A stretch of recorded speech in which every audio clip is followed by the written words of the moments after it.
Alors la première notion qu'on va voir, c'est ce qu'on appelle la notion de variation absolue, qui est la notion la plus simple, la plus élémentaire.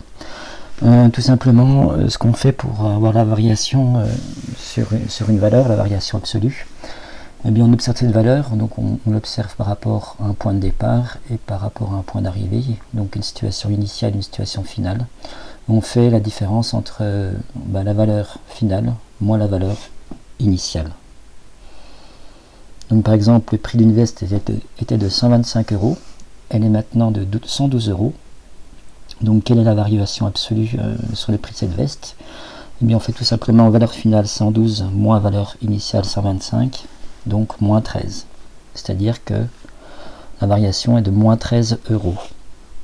D'accord? Donc la variation absolue, elle est négative, c'est une diminution, elle est positive, c'est une augmentation, et elle est dans la même unité que la valeur de départ. Ici on est en euros, donc on obtient une variation absolue de moins 13 €.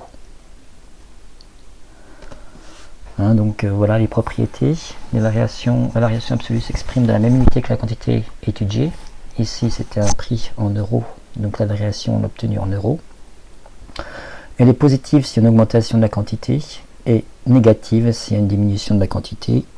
Ici c'était le cas, négative, puisqu'il y avait une diminution de la valeur de 125 à 112.